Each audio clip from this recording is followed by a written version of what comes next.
All right, thank you guys so much for tuning in. We are here still celebrating Men's Mental Health Awareness Month, and I have another impactful guest for you guys today. Will you please go ahead and start off by looking in the camera and introducing yourself to the people? Let them know what you do. Sure. How y'all doing? My name is Scotty Smart. I'm an activist and community organizer. Okay, Scotty. So obviously we've known each other for a pretty long time at this point. Yeah. So I'm well versed in the things that you do, but they might not be. So can you start off by telling the people what it is that got you into community activism? Just showing up and caring about our people, to be honest. There was a series of events that took place about 10 years ago, from Trayvon Martin to Mike Brown. Then I also had my own personal run-in with the police officers. And so just that whole scenario in 2014 led me to going outside into activism. And then from then on, it was like finding my space in that. And then it grew into organizing, whereas professionally, I am an organizer. That's awesome. What are you? Why? Because I'm such a cheerleader. It is though, because I mean, like, let's just be honest. Look at how many people have seen those things happen, and it doesn't incite them to do anything. Sure. So it has to say something about like your character that you care enough. And so one of the things I also know that's important to you is mental health. Definitely. So talk to me about that. Like, what got you passionate about mental health, and what do you do? What got me passionate about mental health is my own mental health. Okay. I'm a mental health patient. Also, my father's a therapist. And so when he started his practice, it was always about eradicating the stigma around mental health in the Black community. And just being transparent about my own struggles with it and my own battles with it, as I try to just be an advocate for it, to bring it to some type of normalcy. Yeah, I can appreciate that as well. And so with you having a parent that's actually a clinician, did you find growing up that made things harder for you or better for you? The interesting thing about that scenario was he wasn't a therapist until like 5 years ago. Oh, okay. So I grew up with him as a teacher. Oh, okay. Still passionate, very caring about people, very informative, but also nurturing to the community. And through my situations that took place, and my grandmother struggles with mental health, he became more studious, and then went back to school and got his master's and did all of the clinical things. And then around right before the pandemic, he began his practice, and he took off during the pandemic. Okay, cool. And so your therapeutic journey, what, if you don't mind my asking, obviously, is what you feel comfortable sharing, but what did lead you to therapy, and how has that been going since? The therapeutic journey restarted. I think that, like, for me, I'll take a step back. With my father's having a practice, I run the after-school program with this social emotional learning. So I think that me studying that got me really deep into therapy and the understanding of the mind, and like a lot of the things you're teaching the children is actually beneficial to adults as well. And then, so through that, that's when it began. I started really doing a lot of self-awareness, a lot of self-evaluation. And then I dealt with a lot of tragic events through the last previous years, dealing with a lot of grief, losing of a lot of friends. So about 4 of my closest friends have passed away in the last 3 or 4 years, within the last two, and within 6 months of each other. Wow. And so the stages of grief became prevalent, and I really had never thought I needed it. You know, I don't know if I was afraid of, I just never felt that type of energy. I never felt like I was ever down or depressed or anything until these tragic events took place. And so in the summer of 2022, it got real bad. I lost one of my best friends, and I was spiraling out of control. So I needed to unwind and unpack all the things, all the anger that I was feeling through that moment of grief. Yeah. Well, thank you for sharing that, obviously, because that does not sound like an easy journey at all. Not at all. Yeah, and so since you've been doing your grief therapy, can you say that it's honestly been helpful, or do you feel like it's kind of, sort of, not really? Like, how are you feeling? Sure. I think it's definitely helpful. I think that it's needed for everybody. I think that we don't talk about grief enough. I don't think we're open enough. I don't think you understand it until it hits very, very close to home. Yeah. It's very easy to see from afar But until it's someone very, very close to you, it's just different. As an activist, I have been there for families that were victims of police brutality. And even that work, I've seen them grieve, and I've been there in positions to support them. Right. But that didn't prepare me for my own grief. It's a lot different. Wow. And so I think we have to be understanding of that. And I think we have to understand the language around it as well.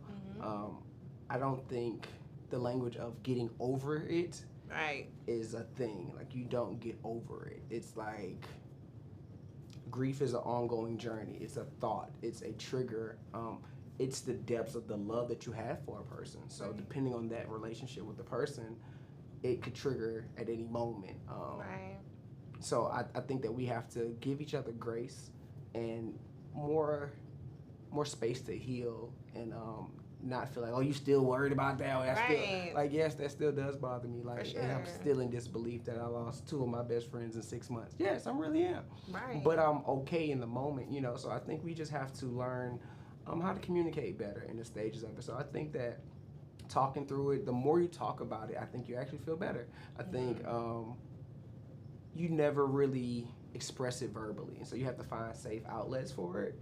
And then the more you get it out, the less it hurts. I don't think you don't feel it as much, but you're just more comfortable with the space. It becomes more normal to you than the actual breaking point of the death, and not speaking on it.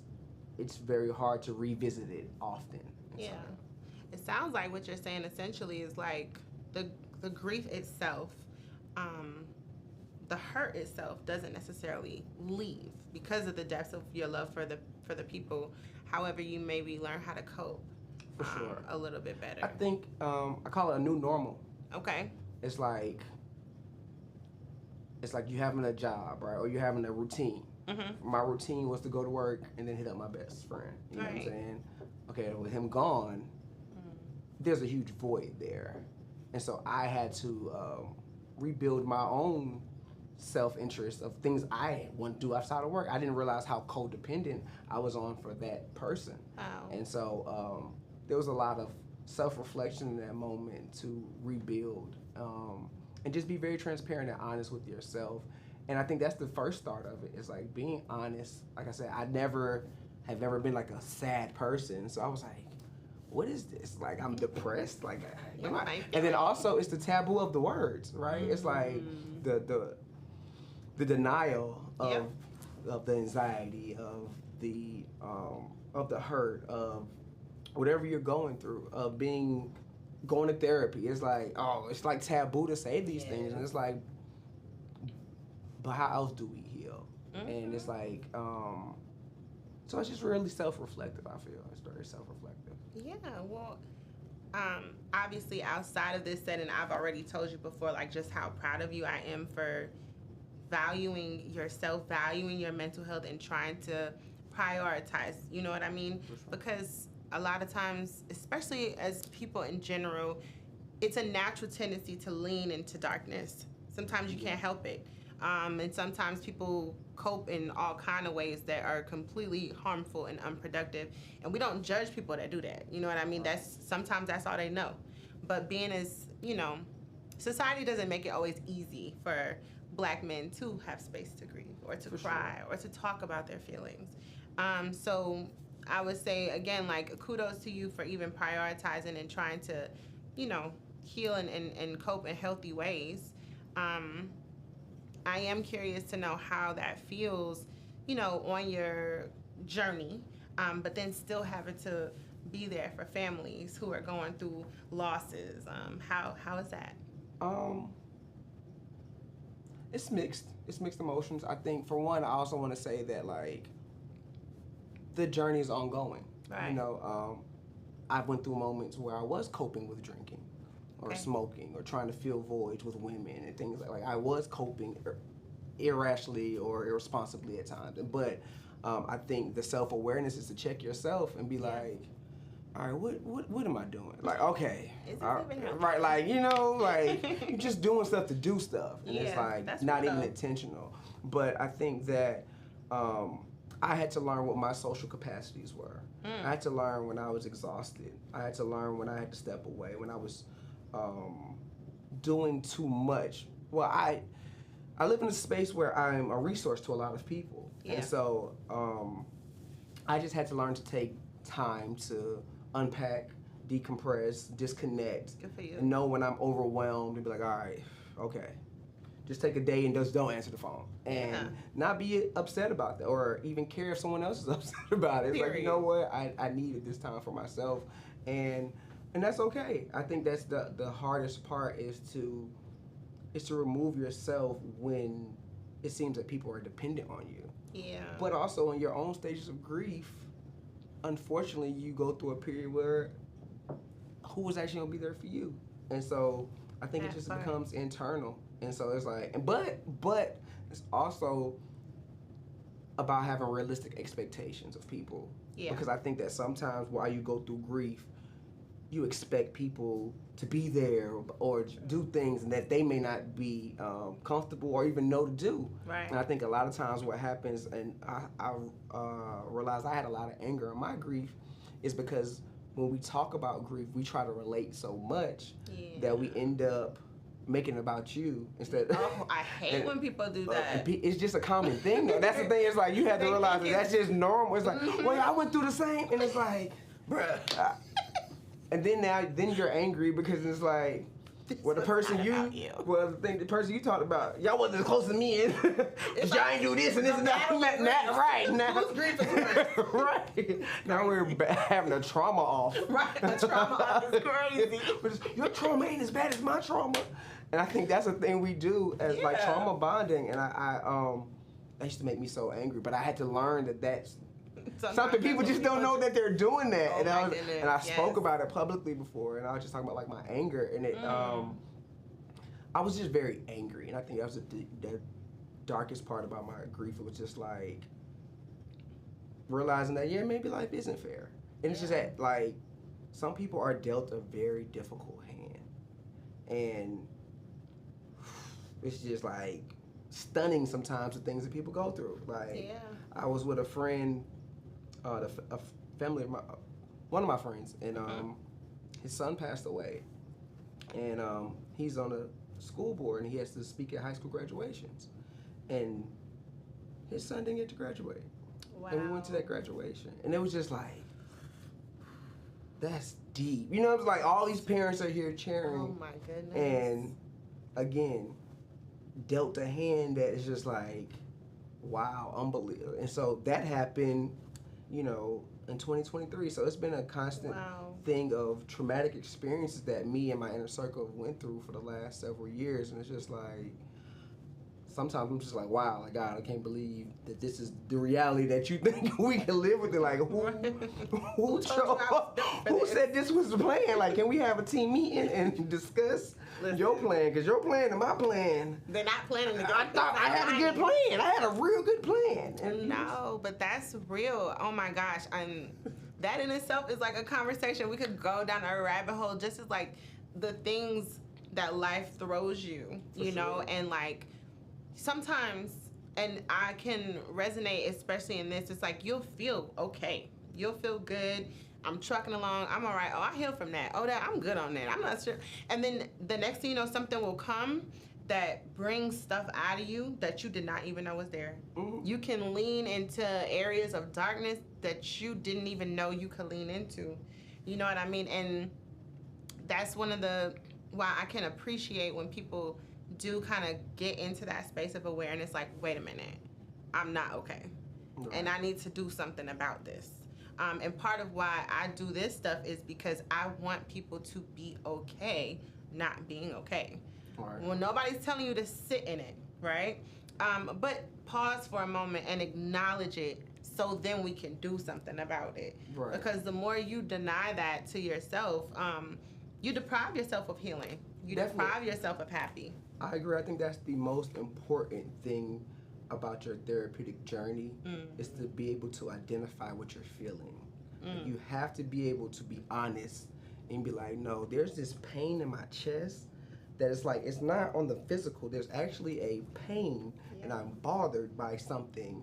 and how do like heartbreak is a real thing, and I never knew that. You know what I mean? And so I actually felt it. I was like, I think this shit broke. I really think that motherfucker broke. Yeah. And so I think you have to be honest with what you feel to even start the process. And I think the denial of it, and the ability to want to seem strong and not be vulnerable. But there's so much strength in the vulnerability, right? Mm-hmm. It's so much strength in that ability to be that raw and transparent and undress yourself emotionally in front of people. And because so many people can't get there, you know, or have ever experienced that. And so when you get to that point of the journey, then you start to realize how powerful that is. And then you're like, oh, this is how healing begins. Right. It's like, oh, okay, I've expressed how, no, this really turned my world, my whole life upside down. And I'm really having to rebuild that. And what does that look like? And so I think the self-reflection, and because not everybody does find the outlet. I hope that you do find a healthy outlet, right? True. But if you don't, then what? How do you internally evaluate? How do you go on that journey to where you know when to rebuild?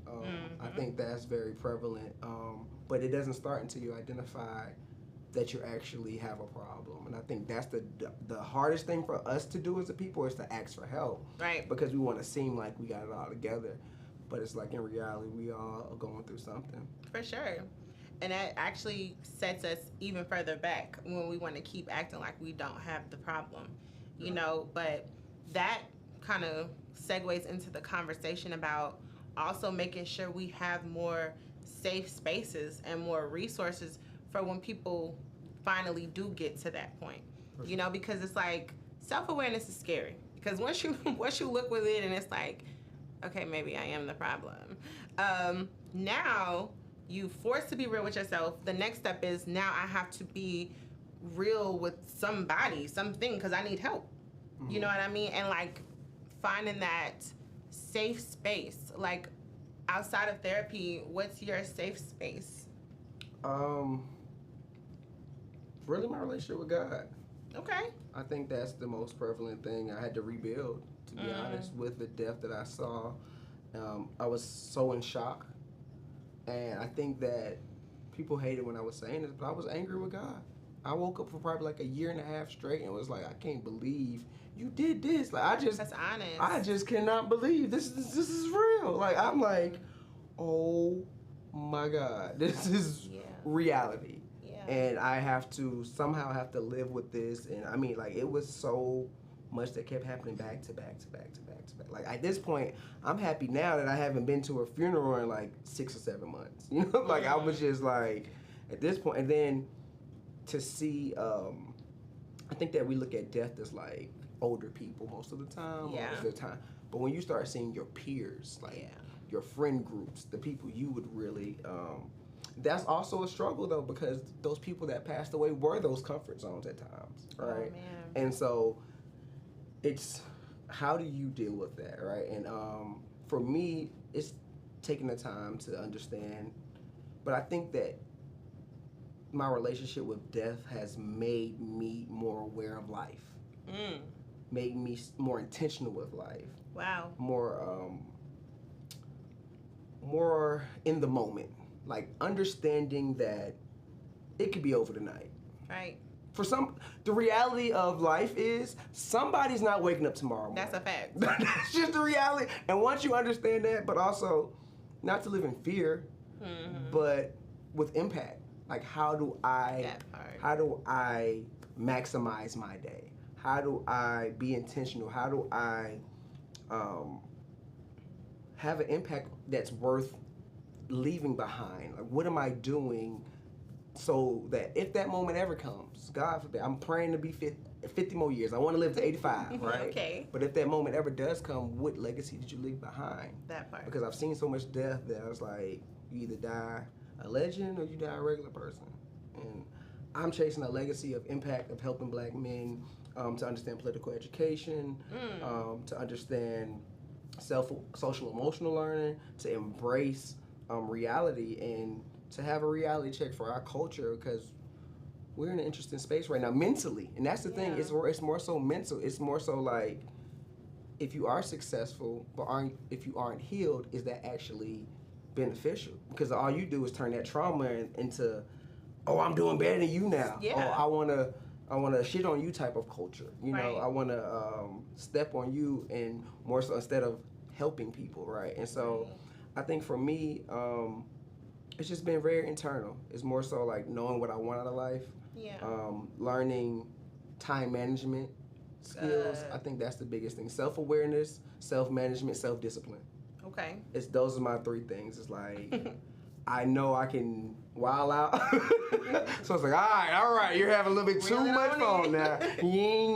You had a blurry night, too much Hennessy. You know what I'm saying? Like, but understanding that, and sometimes saying, okay, how long can I go without drinking? Making sure that I'm not relying on that as a dependent, as a self-discipline thing, or whatever it may be as your distractions, right? And being able to self-assess and be like, okay, it's between me and the man in the mirror. Yeah. And I really want greatness out of myself.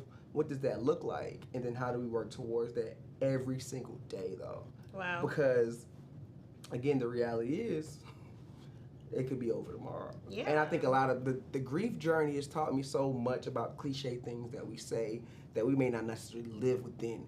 Because people say that all the time. Oh, tomorrow's never promised. Right. But do you really have the depths of understanding? Like, no, I talked to somebody like this morning, and then they were gone that night. For sure. And then so he's like, yeah, that's deep. Like, whew, okay.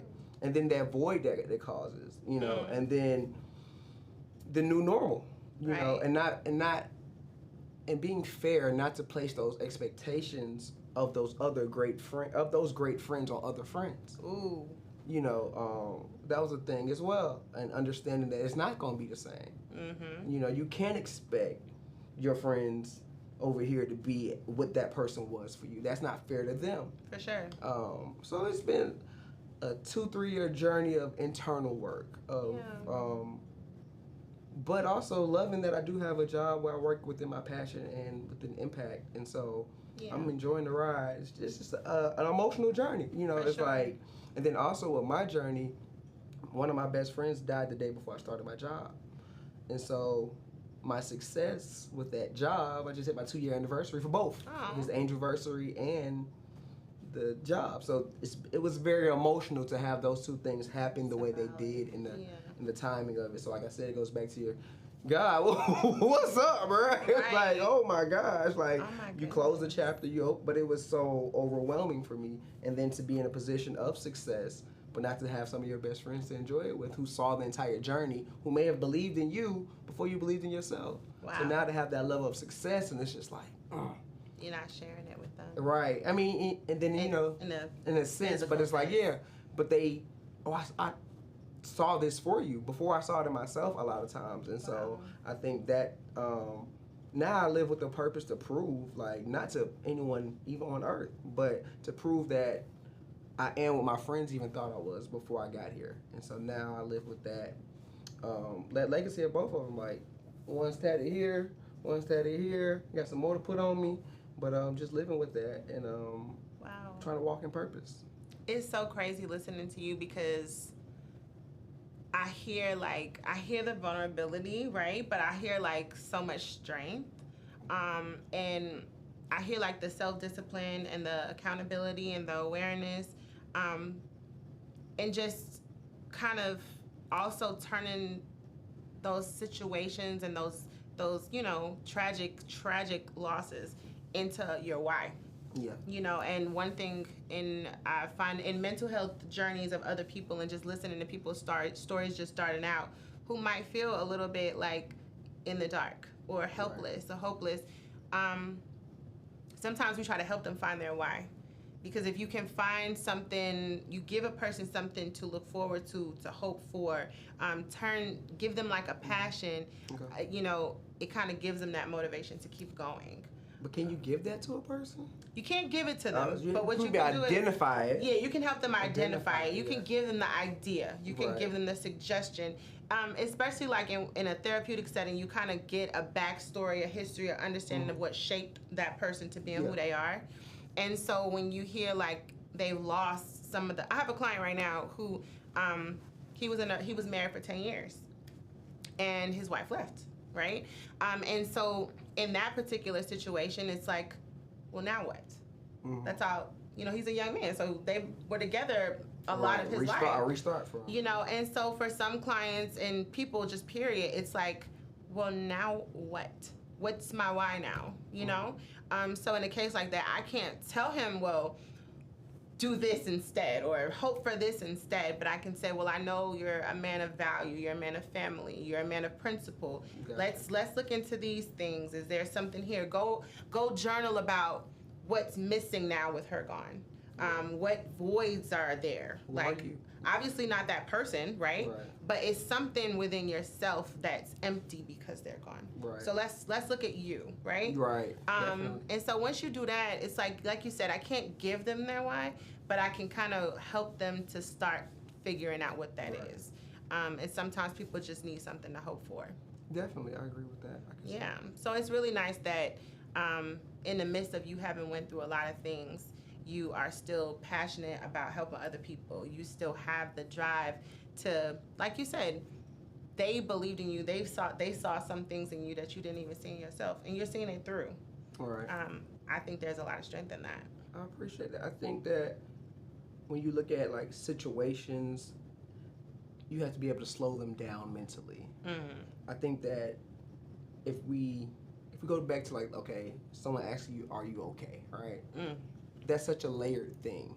I think that if you can slow it down to the moment, the day, and winning the day, and having the focus has to be having a good day, right? I like that. You can control what you can control, but there's so much around us in the atmosphere that we can't control that consumes our mind that we can become overwhelmed with. A word.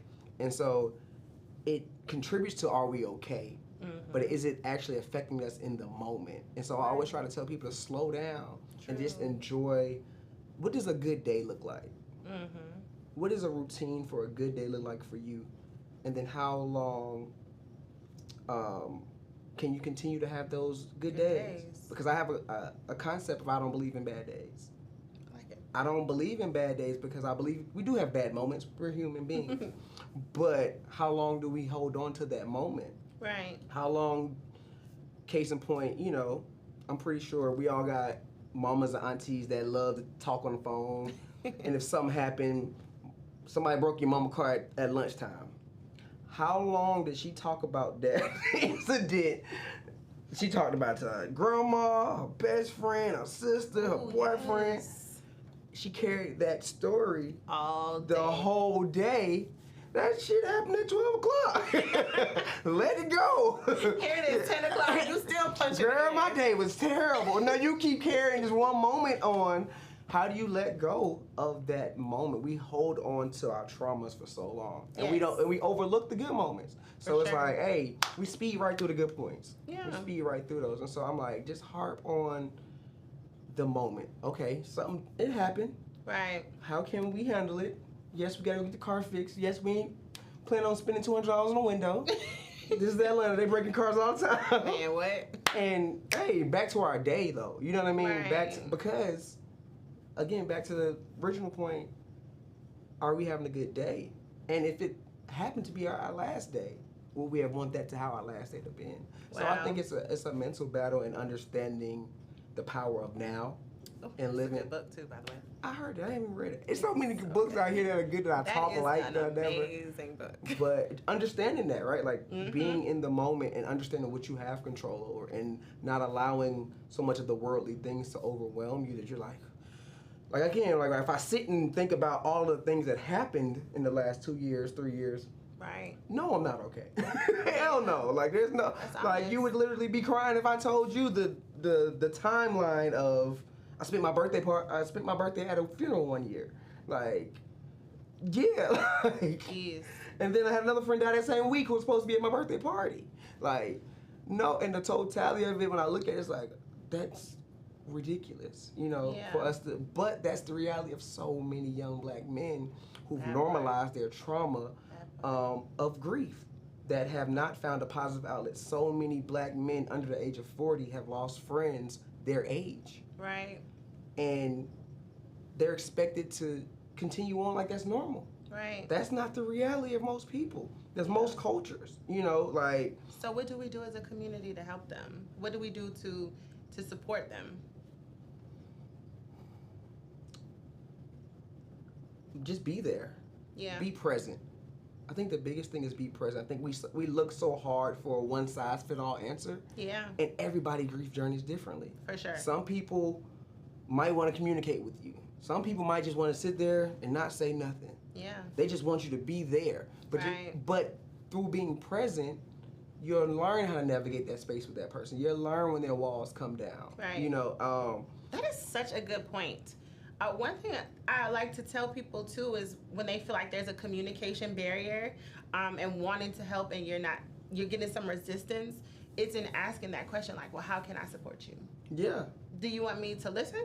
Right. Do you want a hug? Right, or because you might be forcing something. I was like, I don't even like being hugged. Like, and then you go and you hugging me in my arms. Is like, why you hugging me for? Right. Like, oh. Now you're annoyed. Right. You might hug him like this is like, not do you who I want right? Are you even a hugger? Right. Like, do you like affection? For real. Next thing you know, you done send them down a whole spiral thinking because your intentions were good. Right.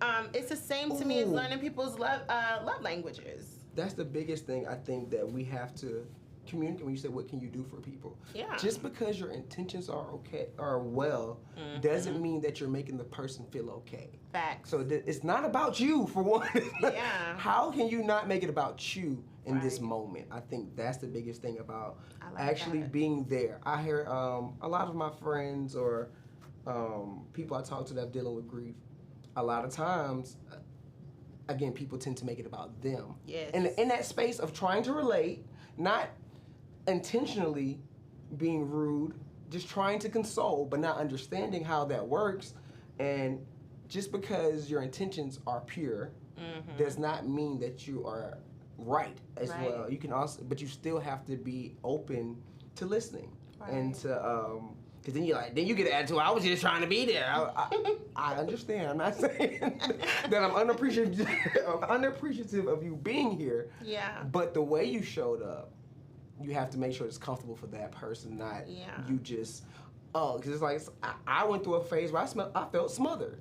I was like, can y'all give me some space? Like, I've been going through a lot, and I've been through a lot by myself. And so, or I've been through a lot with school or with Ridge, and so with them passing away, y'all really ain't been here like that. So it kind of was like, can y'all leave me alone, please? Yeah. I know I'm going to be okay. You're right. I just need this time to myself. And I was lashing out. And it wasn't because their intentions were wrong. I appreciate them, but that's not how I needed to heal at that time. I needed to figure out, didn't realize over the last 10 years how codependent you were on these 2 or 3 people. Wow. Now that those people aren't there, now what? And also, I didn't have the same relationship with the people who were trying to fill those voids. That's honest. I can't tell you about yourself how I could tell them about, and then tell them about me. So for us to have that open line of communication, do you still live in this fantasy world of smelling your own self? Because I like to have real, raw conversations. Real. And that's what me and my friendships are based off of. And so if you have the superficial way of living or acting, I see through that. And so where's the genuine person inside of you? And so I felt smothered by a lot of the attention, especially with Trouble's death and him being such a big figure. I could imagine. And it was just like, it was so much. It was like so much fanfare. It was just a lot. And it was just like, I just wanted to get away for a while. Yeah. I had a manic episode during that time frame. I had to be institutionalized. I really, again, when I say I'm a mental health patient, I really am.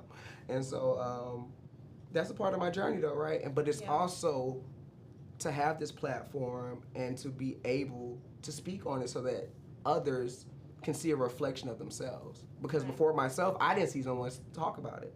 Right. And it was just like, you know what, I want to normalize the things that I go through. And I realized that so many people are going through them, there's just no one talking about it. And so we're acting as if everything's all good, but it's like, nah, bro, I can look at you and tell you're broken.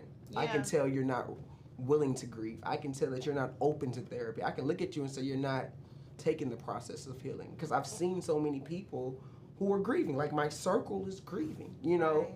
And that's an ongoing journey that, especially when a big presence like that you'll never be over. That's why I said that language of, oh, get over it. No, that's triggering to me. Like, what? Are you over that yet? Like, no, I'm not. It's insensitive also. Right. But it's also a part of where you are in the moment. And so, wow. I think we just have to be present, sit with, and then from there, you can form some level of healing as that journey takes place. Because maybe the first few days that person isn't ready to talk. And also, the grief journey, it don't really happen until everyone disappears. That's real. Everyone cares that first month or two. Yep. And everybody else's lives just... And then life happens. But it's also about the reasonable expectations. But, you know, I show up for people's kids and things like that. And so you have to understand the magnitude of it personally and identify what you want out of the situation and live with that. Yeah. Wow. It's a refreshing conversation though, you know. I don't even know. Okay. So how are you though? How are you? I'm great in the moment, to be honest. I'm great in the moment. Like, I'm experiencing a level of success in my career that I didn't know was imaginable. Wonderful. Things are going well. But last week was, again, the 1 year anniversary of Trouble's death, the 1 year anniversary of my job. Trouble's mom's birthday is before that. So it was a highly emotional roller coaster of a week for me. And I was very transparent about that, you know. Got lit, cried a lot, you know, very, very deep. Because it's, you know, it's very hard to relive what may be considered like the worst day of your life. And in a celebratory manner, it's just like, and then you play that over in your head and what could have been different and, you know, things like that. But I think I just have to always be honest about it. And I feel comfortable talking about it, you know, but I think that, like I say, I'm just in a good space and of my journey. I think it's an ongoing journey for sure. And I'm just excited. I'm excited about what's to come. But like I said, mental health, sometimes you get in those moments and you think about the totality of it all, you know. Yeah.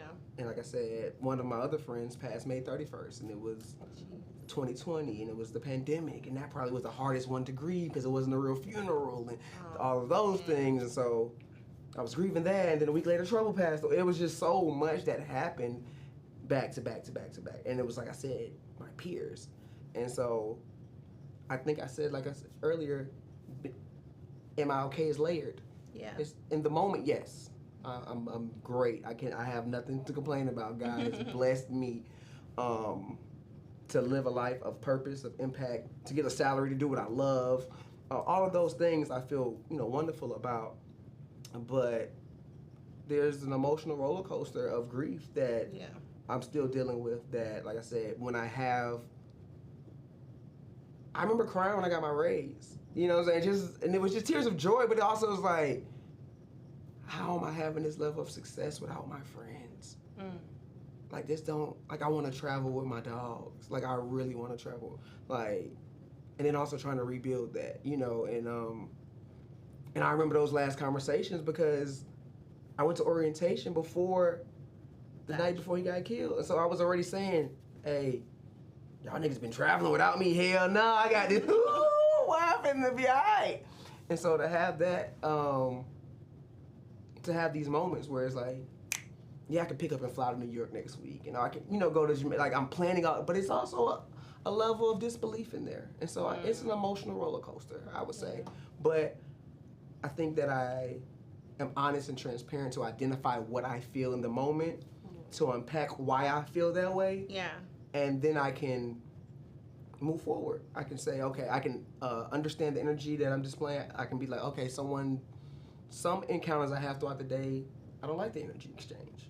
Some people I feel comfortable, you know what I'm saying? Some people it's like, yeah, I'm not so sure. I'm good on that, you know? Yeah. So I'm really just in a space of unpacking what I feel, Good for you. And really just being honest, and then, you know, and then I'm in a space where I want to go to the next level. Like, I'm in a good space. I've worked to get to this good space, but I'm not comfortable here either. So it's how do I go from good to great? And I'm chasing greatness. I really want to be one of the greatest ever. And so I really want to put in the work to do that. And if the Lord blesses me to see, you know, a long life, I think we'll have a huge impact on our Black culture over the next 30, 40 years. I know that's right. Well, I'm rooting for you. Well, thank you, Karen. You know, I'm just so proud of you. I really am. Oh, I think I'm getting emotional. It's okay. But you know, I truly feel like, I don't know, this is subjective, but whatever.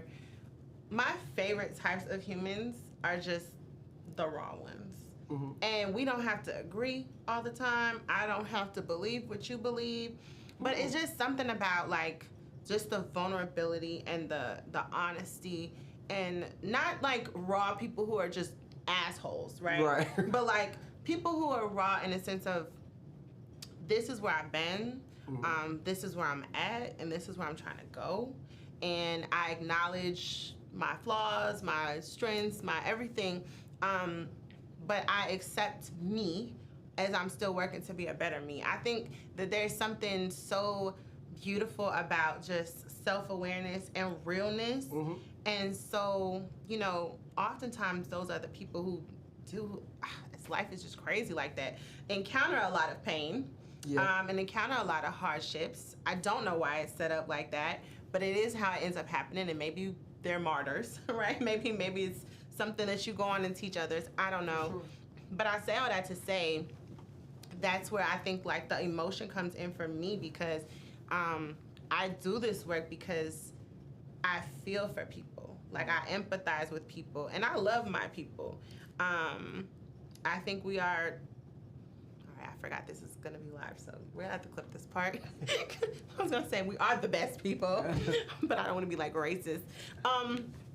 But I will say I love. No, I don't mind. You know, might lose a little Black little American Heritage flag right there. Look, okay, period. But it is what it is. It's Juneteenth. It's Black royalty. It's supreme beings. You know, supreme beings. But at the end of the day, I love my people, and I have such a I don't know, I can't say empathy because I'm not a man, right? But I guess care and sympathy and just, I don't know, just a warmth for Black men. Yeah, like a nurturing spirit.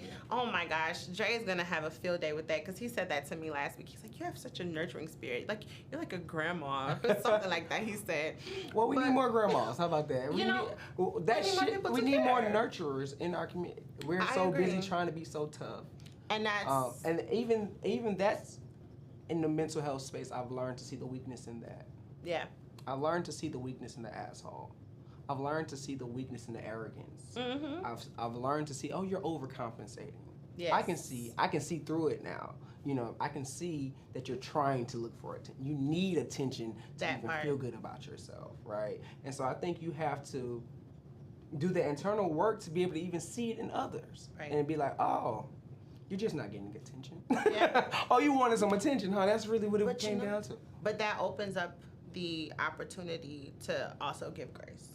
For sure. Right, like, because we want grace. Yeah. Oftentimes it's a little bit hard to always give it.